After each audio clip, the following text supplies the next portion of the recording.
Arkadaşlar selamlar.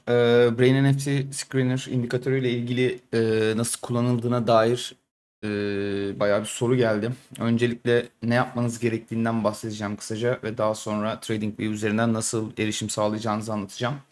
Öncelikle Brain NFT'nin Discord kanalına gelerek hesabınızı verify ettikten sonra yani şuradaki ikona bastıktan sonra diğer Holder Access haricindeki bütün kategoriler açılmış oluyor. Bir adet Brain NFTs IO sitesi üzerinden mintleme işleminizi yaptıktan sonra cüzdanınızı, MetaMask'ınız daha doğrusu Let's Go'ya basarak buradan doğruluyorsunuz. Cüzdanınızda bir adet NFT bulunması yeterli arkadaşlar. Let's Go'ya bastıktan sonra cüzdanınız doğrulandıktan sonra otomatik olarak zaten size holder rolü atıyor bot. Daha sonra da Holder Access kısmındaki bu içeriklere ulaşabiliyorsunuz. Brain NFT Trade Tools'a geldiğiniz zaman CryptoWatch'taki kullanım ekranım, AGR Trade'deki özel kodlanmış template, bunun gibi daha sonra da yine devamında ekleyeceğimiz içeriklere ulaşabileceksiniz. İndikatörümüzle ilgili zaten YouTube'da bir video var. Daha önce 17 aylık bir backtest'in sonucunda %86 başarı oranına sahip olan verilerini paylaştım. Girip izleyebilirsiniz. Brain NFT Trade Tools kısmında YouTube linki mevcut. Şimdi şöyle yapıyorsunuz arkadaşlar. Cüzdanınızı verification ediyorsunuz. TradingView Access Tool'a gelip buradaki diğer arkadaşlar gibi TradingView isminizi oraya yapıştırıyorsunuz arkadaşlar. Şurada yazan ismi, burada yazan ismi getirip buraya copy paste ile yapıştırıyorsunuz. Yapacağınız tek şey bu. Daha sonra size erişim verildikten sonra boş bir chart açıp veya hali hazırda elinizde olan varsa eğer pro versiyon kullanıyorsanız yani birden fazla içerik ekleyebiliyorsanız eğer chartın üzerine göstergeler kısmına geliyorsunuz. Burada yalnızca davetle erişim diye bir kategori açılıyor. Burada otomatik olarak zaten Brain Screener tanımlı olacaktır erişim aldıktan sonra. Buna tıklıyorsunuz arkadaşlar. Otomatik olarak direkt indikatörü chartınıza ekliyor. İndikatörün kullanımına da birazcık değinmek istiyorum. Bununla ilgili hani çok soru geliyor. İşte 5 dakikalık, 15 dakikalık farklı chartlarda, farklı zaman dilimlerinde daha doğrusu işte kullanalım mı vesaire gibisinden. Arkadaşlar indikatörün bütün kodlaması saatlik chart'a göre yapıldı. Yani day trade'de kullanacağınız günlük sat al sinyalleri bulunan bir indikatör. Bunu 4 saatlikte, günlükte kullanırsanız buralarda da çalışıyor ama sinyal doğruluğu backtestleri bunlar üzerinden yapılmadı. Bunun üzerine basa basa yayınlarda da, Discord kanalında da, Telegram'da da her yerden söylüyorum. O yüzden en doğru sonucu benim verdiğim verileri saatlik chart üzerinden takip etmenizde fayda var. Örnek veriyorum mesela son 2 işlem. Ben işlemleri nasıl başarılı sayıyorum? Kaldıraç oranınıza göre siz farklı strateji de kurabilirsiniz. Ben 0.8 ve üzerindeki bütün işlemleri başarılı olarak görüyorum. 0.8'in altında kalan kazançları ben indikatör fail işlem olarak sayıyorum ve bundan yola çıkarak da %86 doğruluk payı olan bir indikatördür bu. Bugünkü mesela 18'i bugün saat 8 son buy sinyalini verdikten sonra %7'lik Bitcoin chartında bir hareket yaptı sell sinyalinden sonra. Ben bunu nasıl kullanıyorum arkadaşlar? Örnek veriyorum. Öncelikle trendi takip etmeniz gerekiyor. Yani örnek veriyorum düşüş trendinde böyle deli gibi düşüş trendinde buy sinyali veriyorsa öncelikle pivot noktasını kontrol etmeniz gerekiyor. Bir düşen trend dönemine bakalım. Mesela örnek olarak şuradan hemen göstereyim size. Burada trend düşüşe geçmiş.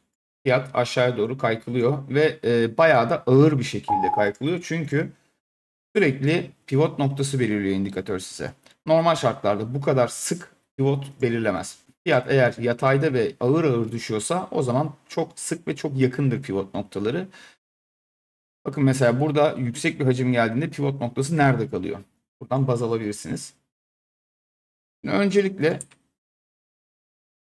buradaki işlemlerden bakalım. Buy sinyali veriyor. Buy sinyalini verdikten sonra ben şunu kontrol ediyorum. Birincisi takip eden çizgimiz ne durumda? İkincisi pivota ne kadar uzağız? Pivot oldukça yakın. Hemen üzerinde de takip eden çizgimiz var. Yani bu işleme girilebilir. 0.8 çok iyi bir şekilde hedefine gelir. Nitekim de öyle olmuş.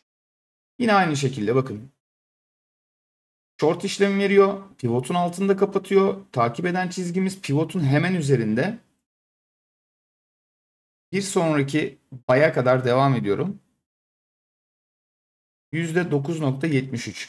Şöyle siz örnek veriyorum dediğim gibi stratejinizi kendiniz belirleyebilirsiniz. Her 0.8'de kar alıp daha sonra tekrar yön değişimi olana kadar spot'a geldikçe fiyat tekrar shortlayabilirsiniz de isterseniz buraya 0.8'e geldikten sonra veya 0.1'e geldikten sonra kar alıp giriş noktanıza veya biraz daha altına kâra stop koyarak devam edebilirsiniz. Hani bu kendi stratejinize bağlı. Siz nasıl bir strateji oluşturmak istiyorsanız o şekilde devam edebilirsiniz. Burada örnek veriyorum. Kapatmadığınızı varsayıyorum. Pozisyon devam etti. Buraya kadar geldi. Stopunuzu pivotla birlikte taşıyabilirsiniz. Örnek veriyorum pivot şu an burada. Devam etti. Pivotun altında sell sinyalini de yaktı. Buradaki zaten girişimiz burada olduğu için buradaki sell sinyalinin bir önemi yok. Pivotunuzu buraya çektiniz ve burada stop oldunuz. Zaten size bakın indikatör yeni bir pivot atıyor ve artık buy sinyalini veriyor. Yani bir dönüş gerçekleşebilir diyor burada. Dönüş gerçekleştikten sonra pozisyonunuzu flipleyebilirsiniz. %3.14'lük bir kar daha veriyor. Şimdi şöyle bir şey var arkadaşlar. Bu indikatörü kullanırken dediğim gibi day trade'de kullanacağınız için çok acele etmemeniz gerekiyor. Yani 1 dakikalık 5 dakikalık olmadığı için chart saatlik chartta çalıştığı için ortalama siz işleme girdikten sonra 5 saat, 6 saat, 7 saat sürebilir kar almanız. Mutlaka sizi bir şekilde karlı çıkarır veya en kötü ihtimalle yön değişimi olduktan sonra stop edebilirsiniz. Ama hani pozisyona buradan girdiniz. Örnek veriyorum bakın çok güzel bir örnek burası. Pozisyona buradan girdiniz. Yön değişimi yok. Altındaki yeşiller hala alımın devam ettiğini gösteriyor. Bakın burada yeşil bitiyor. Kırmızı satış baskısı devam ediyor.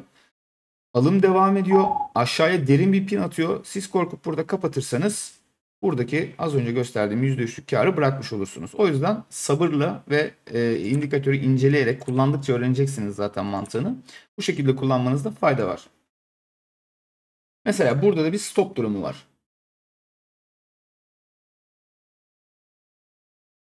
Bakın %0.8 tam aslında çalışmış. Ama ben bu işleme girmezdim. Neden girmezdim? Şu yüzden. Az önce anlattığım olay şu. Bakın pivot noktası çok yukarıda. Sinyali verdiği alan burası ve takip eden çizgi muma yakın fakat pivota çok uzak. Yani fiyat tekrardan bu bölgeye bakın test atıyor ve tekrardan buradan satış yiyor. Yani önemli olan buradaki pivot çizgisi. Bu pivot çizgisini sürekli takip etmeniz gerekiyor. Yani sürekliden kastım her gün yenileniyor bu pivot çizgisi. Hesaplamasını yapıp indikatör ona göre size pivot noktasını belirliyor. Bunlar da size bir destek direnç olarak çalışıyor bu pivot noktaları. Gördüğünüz gibi daha sonrakileri de. Burada da aslında hani ben pinler birazcık böyle git gel yaptığı için muhtemelen 0.8 altında kalmıştır diye düşündüm ama gayet bu da başarılı bir işlemmiş. 0.8'de direkt yapmış ve çıkmış. Tekrar devam ediyorum arkadaşlar. Güzel bir şekilde long sinyalini yakmış. Pivotun üstünde. Yeşil takip eden çizgisi pivotun üstünde. Ama bakın tekrar az önce söylediğim şey burada da geçerli. Buradan işleme girdiniz diyelim. %2,5'luk 2.30'luk bir kar var. Fakat şöyle bir durum var. Siz burada işleme girdiğinizde arkadaşlar 1, 2, 3, 4, 5, 6, 7, 8, 9, 10, 11, 12, 13, 14 neredeyse hadi girişlerinizin üstüne 14 saat sonra yani yarım gün sonra işleminiz kâra geçmiş olacak. Hemen indikatör buy verdi diye girmek yerine arkadaşlar öncelikle dediğim olayı takip etmenizde fayda var. Yani şu buy sinyalini verdi. Pivot noktası burada. Öncelikle şuna bakın. Hacim durumu nasıl? Piyasada bir haber var mı? Herhangi bir şey var mı? Hani bu neden bu kadar iyi bir mum atmış? Ve geri çekilmesini yapacak mı? Bakın ilk seferinde geri çekilmesini yapıyor. Direkt zaten takip eden çizgimize geliyor. Burada biraz dans ediyor. Altında kapatıyor. Bakın sürekli burası bir direnç noktası olarak çalışıyor. Ve daha sonra bir gün sonrasında saat 3'te yeni pivotunu atıyor. Pivot da üstünde kalıyor ve ondan sonra başarılı bir şekilde yoluna devam ediyor. Yani demek istediğim şey, eğer burada buy sinyali veriyorsa, beklemeyi göze alıyorsanız buradan işleme girebilirsiniz. Ama yok, ben olabildiğince sinyal geldikten sonra daha iyi fiyattan işleme gireyim diyorsanız mutlaka takip eden çizgiyi veya pivot noktasına bir test bekleyin. Ben genelde, eğer çok yukarıdaysa, pivotun çok üzerindeyse fiyat, teste veya takip eden çizgiye bir temasını bekliyorum. Parçalı olarak örnek veriyorum, biraz buradan giriyorum. Gelirse aşağıya buradan, veya yeni pivot attıysa yeni pivottan giriyorum.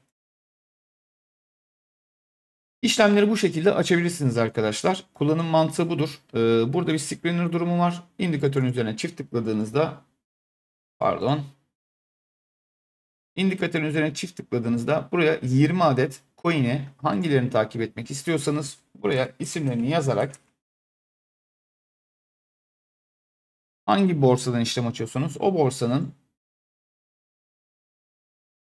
tarayıcısını olarak buraya ekleyebilirsiniz arkadaşlar. Hangi coin, hangi parite, ne istiyorsanız ekleyebiliyorsunuz. Sadece dikkat etmeniz gereken şeylerden bir tanesi, bazı arkadaşlar FX piyasalarında çalıştırmaya çalışıyorlar indikatörü. Bu indikatör sadece kriptodaki volatilite ve momentum üzerine kurulu bir indikatör. O yüzden orada çalıştırırken, burada eğer kripto ile alakalı bir ürün screen ediyorsa, indikatör yanlış sinyal veriyor arkadaşlar. Bu kodlamadan sanırım bir hata var. Fakat bu çözemedim. Yani çözemedik daha doğrusu. Eğer FX'te herhangi bir yerdeyse bu, yani arkada örnek veriyorum, işte Eczacıbaşı olsun diyelim. Eczacıbaşındayken açıyorsanız, bakıyorsanız buna, burası size yanlış sinyal üretebiliyor arkadaşlar. Buna dikkat edin. Bu çünkü kripto üzerine kurulu bir indikatör. O yüzden burada kullanmamanızı, burada yani özellikle FX'te herhangi bir kağıt üzerindeyken chart, buradaki sinyalleri ciddiye almanızı tavsiye etmiyorum. İndikatörün kullanımı bu şekilde arkadaşlar. Onun dışında bütün ayarlar içine gömülü. Herhangi bir şeyin dokunmanız gerekmiyor. Sadece screener'ı buradan 20 adet coin'ini ayarlayabilirsiniz. Bazı arkadaşlar diyor, abi sende ok var, niye bizde çarpı çıkıyor? Bu arkadaşlar çok şey değil. Buradaki stil kısmından bu şekilde ne koymak istiyorsanız altına, elmas mı, bayrak mı, ne istiyorsanız kendiniz değiştirebilirsiniz. Bu gayet basit bir şey, önemli bir şey değil yani. Üzerindeki ve altındaki çizgiler şunu size gösteriyor arkadaşlar. Basitçe yine yuvarlak yapayım. Örnek veriyorum. Sell sinyali verdi saatlikte. Kartımızı verelim. Örnek veriyorum, buy sinyali verdi. Buy sinyalinde hala fiyatın yukarı yönlü hareket ettiğini gösteriyor arkadaşlar bu size. Bakın aynı şekilde burada da yine var. Buy sinyalini veriyor. Devam ediyor. Bakın üstündeki ve altındaki noktalar siliniyor. Yani diyor ki burada bir trend değişimi olabilir. Dikkatli ol. Yani long'taysan ya karını al kapat, trend değişebilir, ya da tekrardan bir long işlem daha yakabilir. Bakın burada da yine aynı şekilde short işlem veriyor. Boş bir mum, tekrar long işlem yapıyor. Trend değişiyor. Bakın burada da yine aynı şekilde long işlem veriyor. Boş bayağı bir 6 saatlik 7 saatlik bir süreç. Ondan sonra short işlem yapıyor gibi. Bunların da, bu noktalarında çalışma mantığı bu şekilde arkadaşlar.